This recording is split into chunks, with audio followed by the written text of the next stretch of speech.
네, 오늘 9월 첫 번째 주일을 맞아 예배당에 나와 예배드리는 여러분을 주님의 이름으로 환영합니다. 하나님의 은총과 은혜가 여러분에게 충만하시기를 주님의 이름으로 축원합니다. 9월이면 결실의 계절이 이제 시작되는 달이기도 합니다. 한국에서는 추석이 9월에 주로 있습니다. 올해는 우리가 역사상 가장 더운 9월 첫 주를 보내고 있습니다. 아마 이스트베이나 아니면 사우스베이에서 사시는 분들은 100도 넘는 것을 많이 경험해 보셨기 때문에 익숙하든지는 모르겠습니다만은 샌프란시스코가 100도가 넘는다는 것을 아마 여기에 사신 분들은 경험하시지 못하셨을 것 같습니다. 그만큼 견디기 힘든 그러한 더위를 견디오신 여러분을 장하다고 칭찬드리고 싶습니다.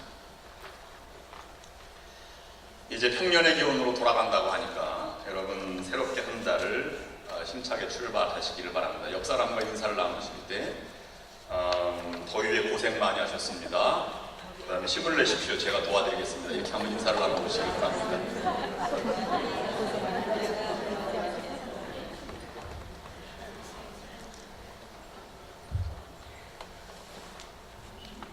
네, 감사합니다. 더위에 도와드리겠다는 말은 참아준다는 말과 일맥상통한 말입니다.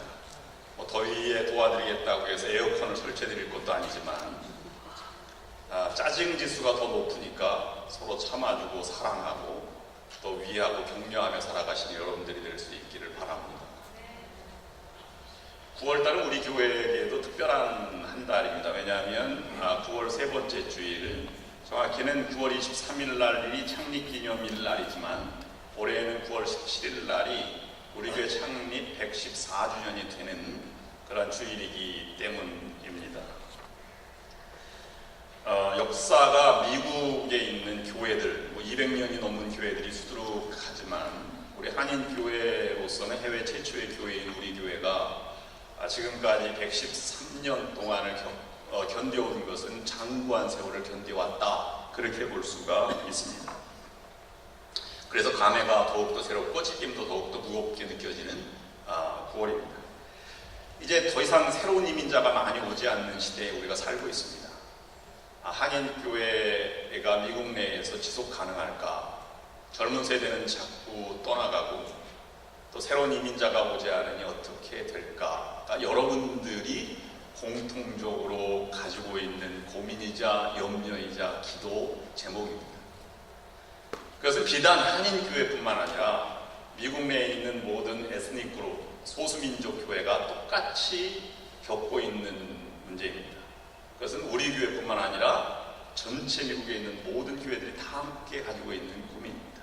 이제 벼랑 끝에 서 있다, 이런 생각을 우리는 가지고 살아갑니다. 이건 비단 오늘의 문제는 결코 아닙니다. 이전에도 그런 상황이 계속 지속되었고 교회가 존림 여부를 걱정하고 기도했던 것은 초대 교회 때부터 지속된 부분입니다. 왜냐하면 교회는 살아있는 유기적 존재 생명체이기 때문에 누구도 금방 시들 수 있고 금방 일어설 수도 있는 것이 교회의 특성이기도 합니다. 단지 우리가 기도해야 할 것은 하나님이 이 자리에 계신지, 하나님이 살아계신 하나님을 우리가 섬기고 있는지, 그 하나님 말씀대로 살아가고 있는지가 더 중요한 모습이 되어야 할 것입니다. 창립 기념주일에 있는 9월달 4주 동안 저는 로마서 12장을 새롭게 읽어보고 싶었습니다. 교회를 염려하고 기도하기 이전에 교회에 소속된 우리 성도들의 믿음이 무엇인가를 생각해 보고자 합니다. 로마서는 작년 사순절 새벽기도 때에 특별 새벽기도를 40일 동안 묵상하기도 하였습니다. 로마서가 있는 이 사도 바울의 복음서라고 전해지는 로마서는 간결해요. 교리도 아주 분명합니다. 그만큼 단순한 명제이지만 깊이 있는 메시지가 담겨져 있습니다. 믿음으로 구원을 받는다. 하나님이 믿음으로 의롭다 인정한다. 이것이 전체적인 내용입니다. 그 당시에 로마는 세계의 중심지였고 정치 또는 문화 철학의 중심지였습니다. 그들에게 보내는 사도 바울의 편지가 로마를 변화시켰고 세계를 변화시키는 주역이 되었던 것이죠. 오늘 샌프란시스코는 미국의 주요 도시 중에 하나입니다. 우리에게 주시는 말씀이기도 한 것입니다. 어느 친구 목사는 로마서 10독을 한번 운동을 하자 이렇게 운동을 벌이는 분도 있고, 또 어떤 목사님은 100만 번 이 로마서 읽기 운동에 들어간 분도 계시더라고요. 역사적으로 보면 새로운 전기나 새로운 큰 패러다임이 바뀔 때마다 로마서를 통해서 한 시대가 바뀌어져 왔던 것을 볼 수 있습니다. 어거스틴, 루터, 웨슬리 등등. 성자 어거스틴은 신약 성경이 출발하면서부터 그 다음에 종교 개혁이 이루어지기까지 가장 위대한 신학자가 누구냐라고 말하면 어거스틴을 듭니다. 히포의 어거스틴이라고 말합니다. 그는 심오한 철학자임에도 불구하고 방탕한 생활을 했죠. 근데 그 사람이 어떻게 회심했습니까? 영혼의 고통과 고뇌를 안고 어느 날 정원에 앉아 있는데 노랫소리가, 한국으로 말하면 여자들 고무줄 노래할 때 하는 노래처럼 유명한 노래가 들렸는데, 그것이 톨레 레게라는 그런 노래를 들었습니다. 번역하면 책을 들어 읽어라 이런 말입니다. 그는 숙소로 돌아와서 그 말을 떠올리며 성경을 펴서 읽었는데 그의 일생이 바뀌게 되는데, 그 말씀이 로마서 13장에 있는 말씀입니다. 방탕과 술 취하지 말며 음락과 오색하지 말며 쟁투와 시기하지 말고 오직 예수 그리스도로 옷 입고 정욕을 위하여 육신의 일을 도모하지 말라.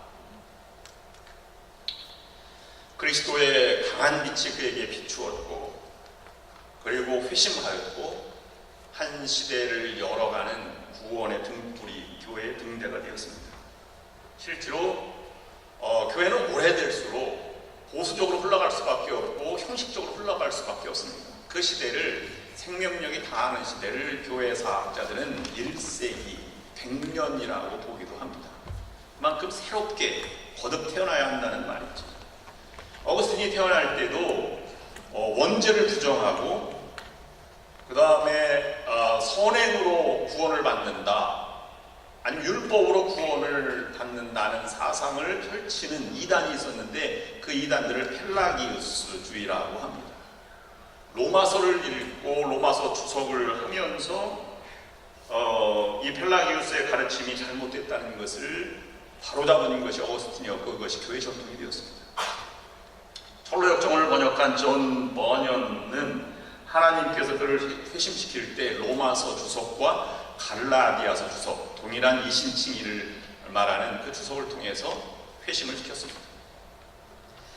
우리 감리교 창시자인 존 웨슬리 목사님도 그가 회심할 때 조지아 선교사로 갔을 때 실패하고 돌아와서 마음에 상처를 안고 쓸쓸하게 영혼이 지친 가운데 있을 때 런던에 있는 올드 스케이트 거리를 걷다가 집회에 참여하고 싶은 생각이 들어서 모리비안 교도 집회에 참여했을 때 그가 로마서 주석을 서문과 서론을 읽고 있을 때 마음이 뜨거워졌다, 그렇게 일기에서 기록하고 있습니다. 그것이 변화되었고 나 같은 사람도 구원받을 수 있구나 하는 확신을 가지고 부족하지만 하나님이 사용되는 대로 내가 충성을 다하겠다, 그래서 위대한 설교가가 되었고 또 감리교를 일으켜 세운 전도자가 되었습니다. 여러분, 존 웨슬리 목사님이 너무 많은 옥외 설교를 하였고 너무 많은 설교를 즉흥적으로 하루에 10번 정도도 설교도 하였고 이렇게 하였습니다. 근데 설교할 때 길이가 얼마였느냐 하면 한 2시간 정도 되었다고 합니다. 근데 지금까지 남아있는 설교가 150편이 남아있고 나머지는 즉흥 설교였기 때문에 기록으로 남아있지 않습니다. 근데 자네슬리 설교를 원문으로 읽고 아니면 번역된 것을 읽고 연구하는 모임에 참여했었는데요. 놀라운 사실을 발견했는데 잔 웨슬리 목사님 설교는 논문보다 어렵습니다. 이상 철학적인 것, 원어를 많이 사용하고요. 그런 많은 것을 사용했는데 그 설교를 듣고 영국이 변화되었고 또 성령을 체험했고 방언을 하고 입신한 사람들이 그렇게 많았다는 사실에 놀라웠습니다. 그 원인은 아마 로마서 주석을 읽고 마음이 뜨거워진 사람이 세상에 어디 있겠어요. 성경을 읽어도 뜨겁지 않은데 말입니다. 잔 웨슬리 목사님 로마서 주석의 서문을 읽을 때 마음이 뜨거워진 것처럼 잔 웨슬리 목사님 설교를 듣고 영국이 변화되는 그런 모습을 보고 놀랐습니다. 제 설교가 재미는 없고 딱딱하지만 제 설교를 듣고도 변화되는 사람이 있었으면 좋겠습니다. 그런 여러분들이 될 수 있기를 주님의 이름으로 축원합니다.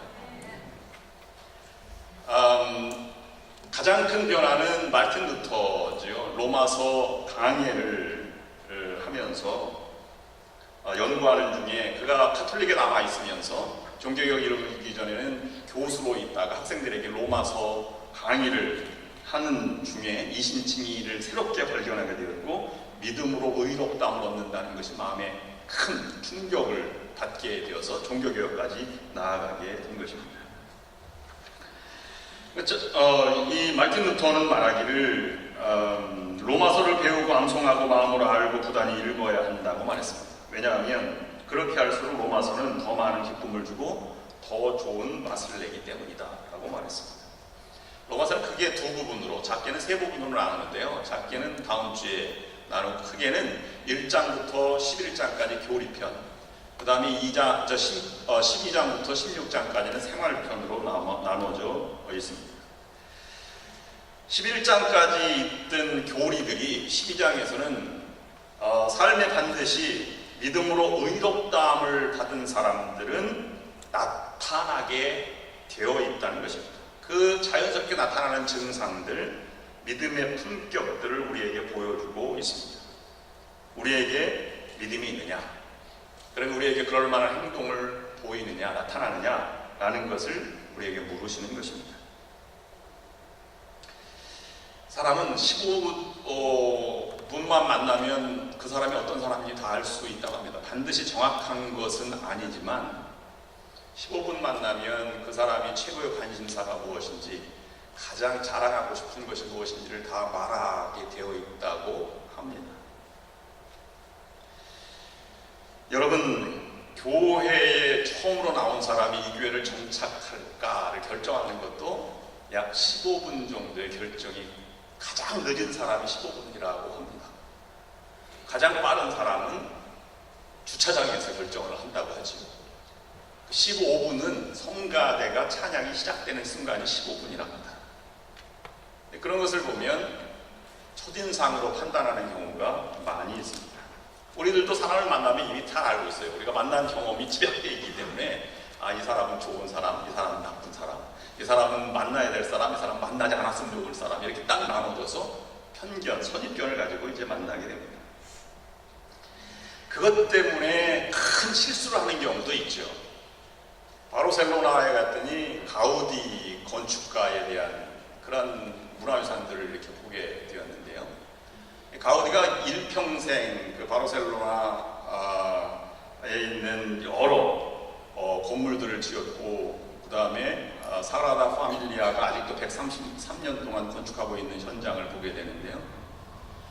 근데 구엘 그 공원에서 마지막 역작을 남기기 위해서 사그라다 파밀리아 건축 현장에서 이제 마지막 70세가 넘은 노인이 기숙을 하면서 거기에서 매달립니다.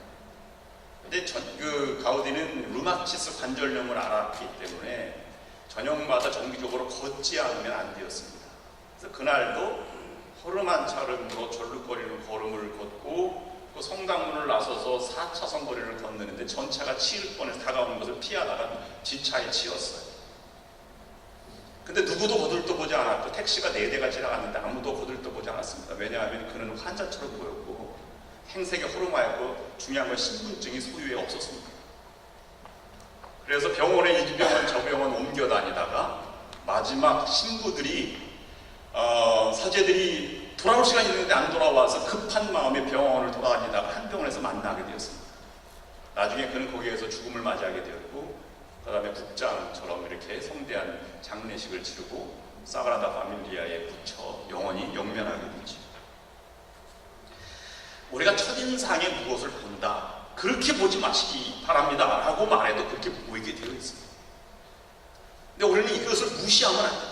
첫인상이 보여지는 것은 당연한 것이에요. 사람이면 누구나 이렇게 보여지게 되어 있고, 내가 보는 것처럼 다른 사람도 나도 그렇게 보여지게 되는 것입니다. 더 나아가면 운동선수는 리그에 올라가면 그 사람이 얼마나 위대한 사람인지 알 수 있다고 하지 않습니까? 주먹의 품새라든지 이런 걸 보고. 바둑은 실력으로 말하기 전에 기풍으로 말한답니다. 첫 기보를 보고 품새로 상대방의 바둑의 크기를 가름한다고 합니다.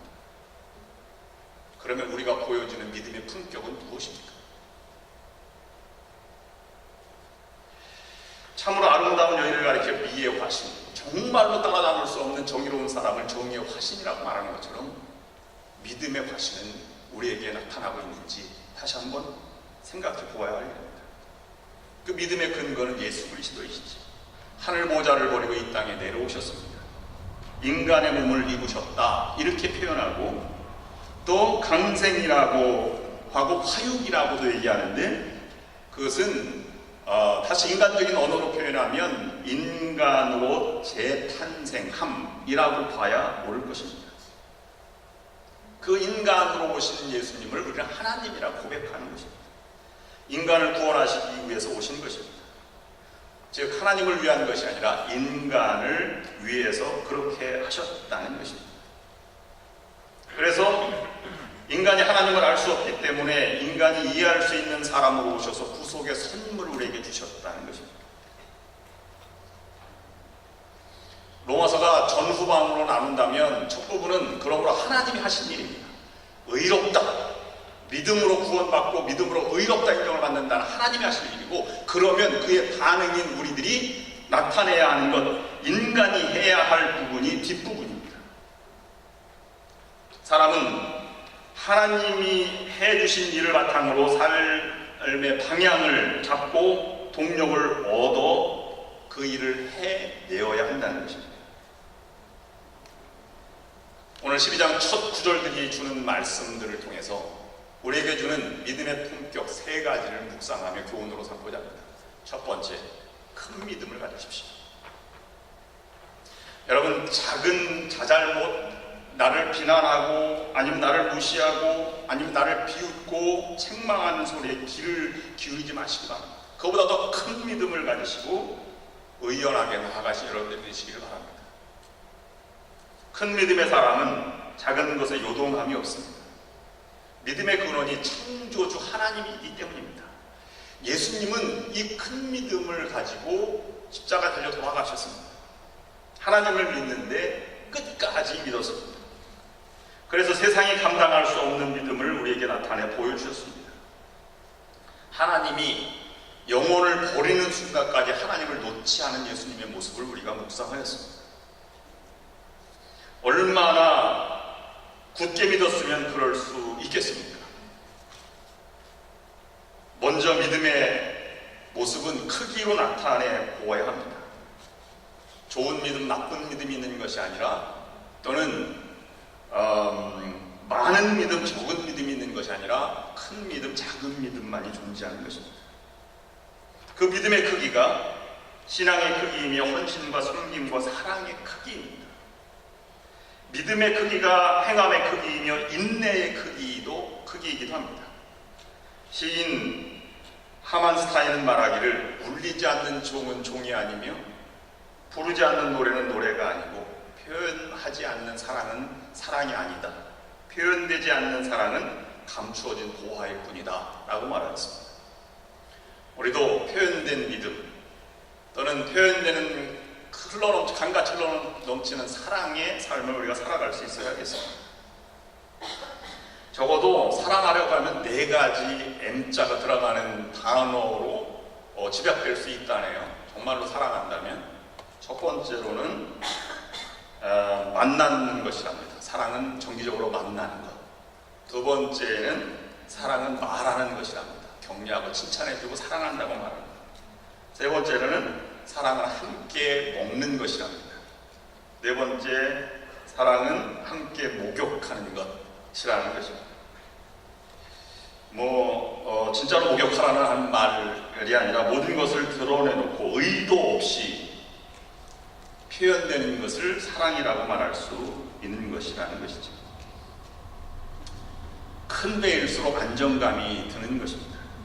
크루즈 여행을 하면 배는 태풍의 끄떡없습니다. 왜 그렇습니까? 그것을 이겨 나아갈 만큼 크기 때문입니다. 우리도 크게 믿는 만큼 흔들림이 없습니다. 안정감이 있고 품위가 있습니다. 일희일비하거나 좌절과 절망으로 우리를 마무리하지 않으려고 합니다. 이 품위 있는 사람은 기도 생활하는 것으로 혹은 선을 행하는 모습으로 또는 종교 생활이나 신앙 생활에 충실함으로 얻어지는 것보다 존재 자체가 무게가 있고 품위가 있는 모습입니다. 큰 버팀목과 같고 그리고 기대고 싶은 듬직한 사람입니다. 그런 삶을 어떻게 살아갈 수 있겠습니까? 그것은 눈을 뜨면서 시작되는 것입니다. 눈을 떠서 주어진 하나님의 의의를 내가 가름해보고 느껴보는 것부터 출발되는 것입니다. 자신에 대한 이해를 지금까지는 작게 보았는데 자존감을 다시 회복하는 것입니다. 하나님의 아들과 딸로 왕자와 공주로 다시 바라보게 되는 것입니다.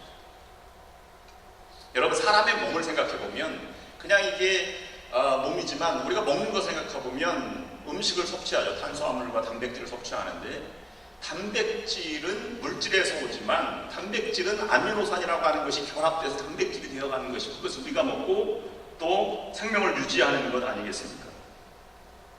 단순히 단백질이 아니라 하나님이 우리를 의롭다 칭하는 것, 이런 조각조각들이 모여서 아미노산이 되어서 그것이 신앙생활로 이렇게 접목되게 된다고 하는 것입니다. 그것을 품위로 표현되게 되는 것이죠. 이것은 자신에 대한 이해뿐만 아니라 이웃에 대한 이해도 마찬가지입니다. 사도 바울은 로마서 5장 21절 말씀에 왕노릇한다, 죄가 우리 가운데 왕노릇하고 하나님의 의가 왕노릇한다는 표현으로 바꿔서 표현하고 있는데요, 이렇게 말하는 것입니다. 하나님의 은혜가 의롭다함으로 사람을 지배한다, 죄가 사람을 죽음으로 지배한다 라고 말하고 있는 것과 같은 것입니다. 상대방의 태도와 상관없이 하나님은 그에게도 은혜를 주시고 의롭다고 인정하신다는 것을 믿는 것입니다. 왜 그렇습니까? 내가 생각해보니 나 같은 사람에게도 그런 역사가 일어났던 것을 알기 때문입니다. 내부에서는 죽음이 돌아가고 있는 것이 아니라 생명이 돌아가고 있습니다. 하나님의 은혜가 왕노릇하는 것입니다. 이 사람은 역사를 자연스럽게 알게 됩니다. 그런 안목으로 보니까 성소는 무슨 기도의 경전, 종교의 경전으로 읽혀지는 것이 아니라 생명과 생활을 바로잡고 돕는 삶의 안내서로 읽혀지게 되는 것이죠. 우리가 신앙적인 용어로 읽어서는 도저히 이해가 되지 않는 내용들을 삶의 언어로 다시 읽어나가는 것입니다. 그런데 사람들은 세월이 갈수록 생활 용어를 종교적인 또는 주문으로 또는 경으로 그것을 바꿔버리려고 하는 경향이 있다는 것입니다. 두 번째, 오늘 본문에서 우리에게 주시는 교훈의 말씀은 말과 행동으로 믿음을 담아내라는 것입니다. 큰 믿음은 말과 행동으로 담아낼 때 표현되게 되어 있습니다. 믿음의 품격은 처음 보는 인상에서도 야, 다르구나 라는 안목을 주기도 하지만 말과 행동하는 것에서 구체적으로 나타나게 되어 있습니다. 그러므로 믿음의 크기는 형식에 있지 않습니다. 기도의 양이나 기적이나 어떤 표식으로 나타나는 것이 아닙니다. 기도의 양이 많으면 믿음이 커질 수 있지만 큰 믿음의 사람이 기도를 많이 하는 것과는 전혀 별개의 문제입니다. 오늘 본문에서는 믿음의 내용을 제물이라고 표현하고 있습니다. 산 제물로 드려지는 행함, 그것이 거룩한 산 제물이라고 표현하고 있는 것입니다. 다른 말로 말하면 드려진다는 것은 현상에 얽매이는 것이 아니라 보이는 것을 뛰어넘는 세계를 아는 사람입니다. 나의 판단과 나의 예지를 접어두고 하나님께 전적으로 맡겨질 때 제물이 될 수 있는 것이죠. 제가 목회하던 것은 강원도 양양군 손양면에서 목회를 하였습니다. 손양면 다음 마을이 어디냐면 강원도 양양군 손양면 수산리라고 하는 곳에 항구 도시 마을이 있는데요. 그 수산리에 유명한 절이 하나 있는데 여러분들 잘 아는 동해사가 거기 있습니다. 제가 목회할 때 동해사에서 날이 맑은데 하늘에서 비가 내린다고 해서 이 동해사가 좁은 절입니다만 거기에 마당에 들어설 수 없을 정도로 전국에서 사람들이 모여들었어요. 우리 동네 사람들 거의 다 가보았습니다. 제가 걸음으로 걸어서 10분이면 갈 수 있는 거리인데 저는 보러 가지 않았습니다.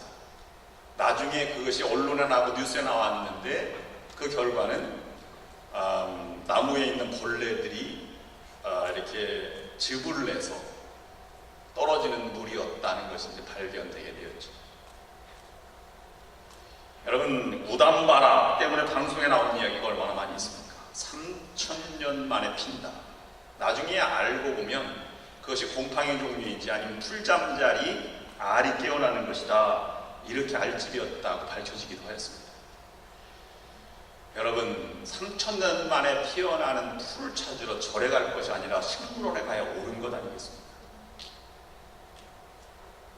그리스도는 이 세대를 말해서 음란한 세대가 표적을 구한다고 표현했습니다. 로마서가 말하는 것은 무엇입니까? 하나님이 나타날 사랑과 하나님이 하신 일을 다 하셨다는 것입니다. 내려줄 것은 다 내려주셨다는 것입니다.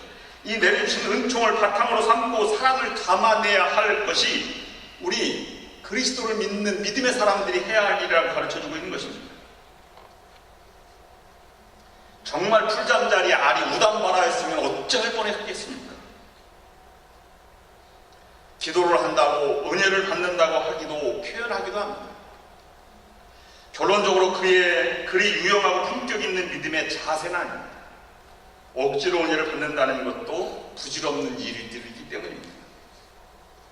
믿음의 내용을 이미 주신 하나님의 무한하신 은혜를 내가 깨닫고 눈을 떠서 그것을 바라보고 내가 생활화하면 되는 것입니다. 우리 주변의 은혜의 수단들을 적극적으로 활용하면서 그 눈이 뜨일 수 있는 것입니다. 주일 예배, 속회, 성가대, 기도 모임, 아니면 사역 등등의 현장에 참여하면서 그 눈이 뜨여지는 것이 바른 이치고 바른 품격이고 바른 신앙의 내용이 되어야 하는 것입니다. 그러므로 믿음의 모든 신앙생활은 믿음의 품격의 장소이지 그것이 곧 은혜를 받는다 하는 수단이 되어서는 안 된다고 하는 것입니다. 주신 믿음으로 삶을 살아내려고 노력하지 않고 아버지 원대로 내 원대로 마시고 내 뜻대로 마시고 아버지 원대로 하옵소서 하고 주문만 외워서 무슨 품격이 나타날 수 있겠습니까? 믿음은 내려와 있는 은총을 잡는 행위입니다.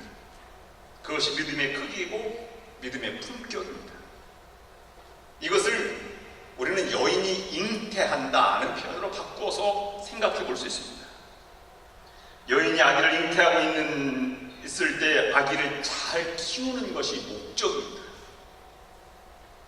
아브라함과 모세에 대한 이야기에서 이 사실이 명확해집니다. 두 사람은 똑같은 은혜를 받고 구원을 받아서 살아남게 되지요.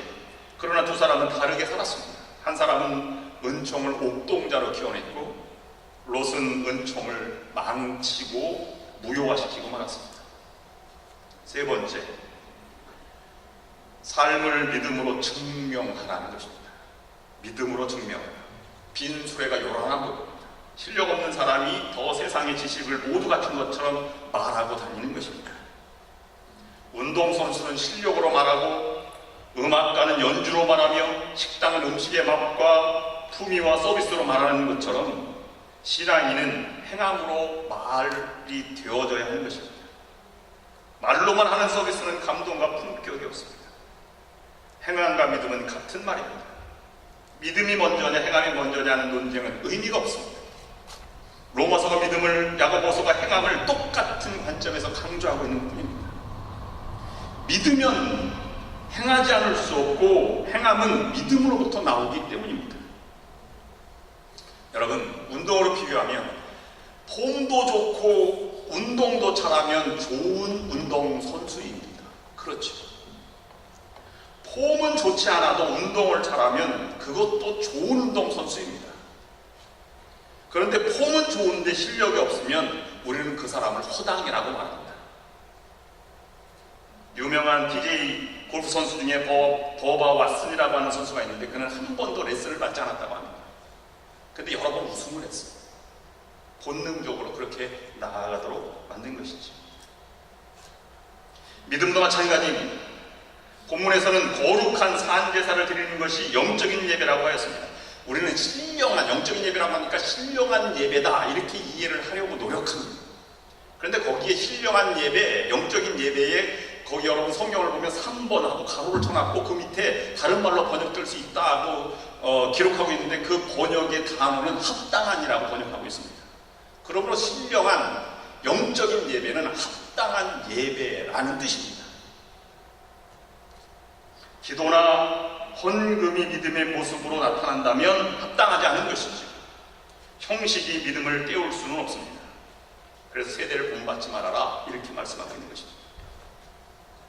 한 집사님이 목사님께 찾아와서 가정생활의 문제점들을 이야기하기 시작했습니다. 목사님, 우리 집안에 자꾸 우환이 끓습니다. 남편은 속을 썩이고 아이들은 도대체 말을 듣지 않습니다. 나가면 문제만 일으킵니다. 어떻게 해야 좋을지 모르겠습니다. 제가 운이 나쁜 건지 조상의 업보인지 제가 기도를 하지 않아서 그런 건지 모르겠습니다. 여러분, 이 집사님의 말을 듣고 어떤 생각이 먼저 딱 드십니까? 한참을 듣고 난 뒤에 목사님이 집사님에게 말을 하였습니다. 집사님 말에 신앙적인 단어가 하나도 없는 것을 보고 물었습니다. 집사님, 하나님을 좀 아세요? 그랬더니 갑자기 집사님 마음이 상했어요. 목사님이 상담을 하는데 하나님을 아신다고 물어본 게 마음이 상했습니다. 그래서 목사님께 되물었습니다. 목사님은 하나님을 좀 아세요? 목사님이 대답을 했습니다. 모릅니다. 목사님도 모르면서 나에게 안다고 물어보십니까? 그때 목사님이 유명한 말씀을 하였습니다. 나는 하나님을 잘 모르지만 내 인생에 하나님의 역사심에 순간순간 놀랄 따름입니다. 여러분, 하나님을 안다, 모른다 할 것이 아니라 모두가 하나님이 하시는 일이라고 고백하는 것이 더 중요한 것 아니겠습니까? 이것이 합리적인 예배요, 새로워진 존재가 인식하는 세계의 모습입니다. 아무리 힘들게 하는 사람이 있어도 믿음에 큰 사람은 요동함이 없습니다. 시므이라고 하는 사람이 다윗을 도망갈 때 저주했죠. 그러나 가만두어라, 여호와께서 그에게 다윗을 저주하라 하셨기에 저주하는 것이지 그가 저주하는 것이 아닐 수도 있다 이렇게 얘기하고 그것을 받아들이죠. 경건한 믿음의 큰 신앙인의 모습입니다. 행함이 없는 믿음은 쓸모가 없다 라는 말을 다른 사람에게 적용해서는 안 됩니다. 그것은 나를 향해 말씀하시는 제1인칭으로 읽어야지만 가능한 것입니다. 예배에 대한 이해도 마찬가지입니다. 합당한 예배를 언급하는 것은 합당하지 못한 예배를 전제하고 있습니다. 여기 전제가 하나 있는데 드린다는 것입니다. 드렸으면 내 것이 아닌 것입니다. 드리고도 합당한 예배를 드리지 못하고 있다면 이중생활하고 있다는 증거죠. 여러분, 그것은 곧 나누기식 계산법이고 요즘 많이 문제가 되는 이중장부이며 분식회계법입니다. 예언자도 순종이 제사보다 낫다 이렇게 말을 하였습니다. 항아리에 물을 떠다 부어라 하셨으면 즉시 물을 길어다 채워야 하는 것이 마땅한 일입니다. 그러나 포도주가 모자란다는 사설만 들어놓으면 그것은 기도가 될 수 없는 것입니다. 울리지 않는 종은 종이 아니며 불려지지 않는 노래는 노래가 아니다 라는 말, 누가 이 사실을 부정할 수 있겠습니까? 기도하겠습니다. 하나님 아버지, 우리의 삶에 믿음의 품격이 나타나게 하여 주시옵소서. 상황과 판단이 이끌리는 것이 아니라 그것을 뛰어넘는 큰 믿음을 가지게 하시고, 우리의 말과 행동이 그 큰 믿음을 담아낼 수 있게 하여 주옵소서. 우리의 삶으로 그 믿음이 증명되게 하여 주셔서 합당한 예배를 드릴 수 있도록 인도하여 주시옵소서. 예수님의 이름으로 기도드립니다. 아멘.